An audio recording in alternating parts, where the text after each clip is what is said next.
Hola, soy Arturo Argente, padre de familia, amante del fútbol americano, me encanta el box y sobre todo amante de la historia de mi país.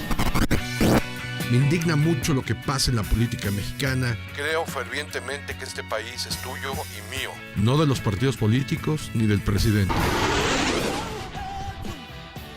7:51, mi querido Arturo Argente, muy buenos días. ¿Te indigna lo que pasa en la política, como las traiciones, por ejemplo? Sí, así es, Oscar, buenos días a ti, a todo el auditorio. Tema delicado, la palabra traición, como tú bien lo sabes, es uno de los hilos conductores que han definido el rumbo de nuestra historia y nos han atrapado en lo que hoy vivimos los mexicanos. ¿Cómo hubiera sido, Oscar, auditorio, nuestra historia sin la larga cadena de felonías y traiciones que hemos padecido en carne propia? En estos tiempos tan políticamente convulsos, la traición, tú lo sabes y lo comentamos la semana pasada, volvió a aparecer en escena y no vino del PRI, como ya había pasado con su líder en la Cámara de Diputados, donde se le había ridiculizado y amenazado por arrinconar al mísero y diminuto líder del PRI, que solo aspira a no pisar la cárcel y a mantener sus privilegios. Ahora se dio en el Senado y con el PAN en esta discusión de lograr la militarización de la Guardia Nacional. Raúl Paz Alonso, senador del PAN, dejó esta bancada para irse a Morena y vender su voto para recibir ciertos privilegios.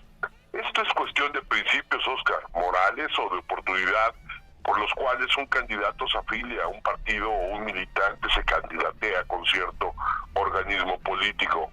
No obstante, la amplia movilidad de los senadores muestra que la lealtad no es un valor común entre ellos o que los principios de los partidos son intransigentes.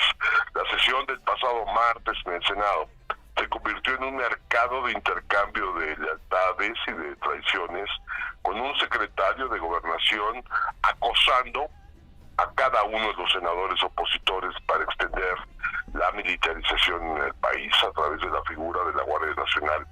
La lección que se aprendió en ese día es que no es fácil ser oposición en este país. Al final, pues no pasó.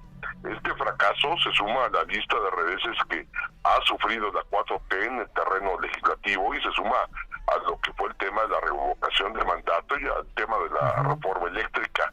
Y para terminar la semana en foro abierto de la mañanera, pues vimos a Jorge Ramos. No sé si tuviste conocimiento de eso, Oscar. Claro, por supuesto, la negación de la realidad fue una cosa abrumadora.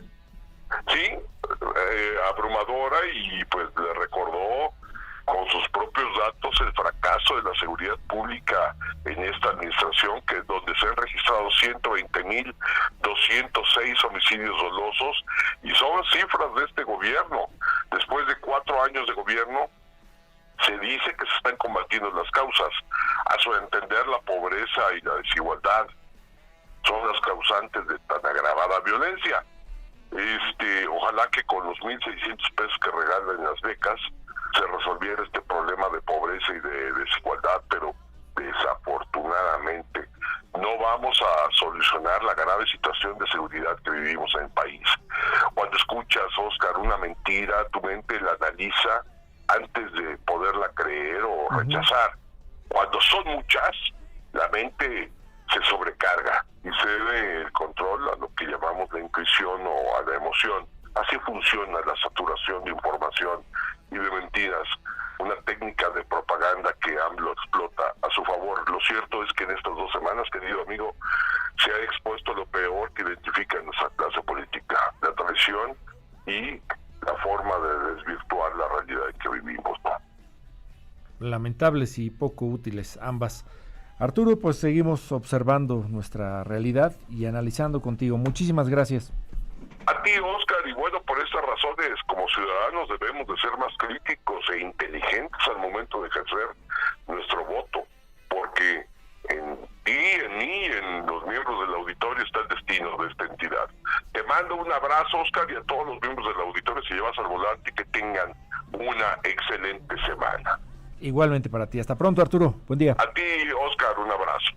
7:55 a.m, 7:55. ¿Qué te parece? Ahí lo que plantea el doctor Arturo Argente, miembro de la Escuela de Derecho del TEC de Monterrey, aquí en Ultra Noticias. Primero lo primero, hablemos de otro asunto. En varios estados de la República Mexicana, miles de personas salieron a las calles para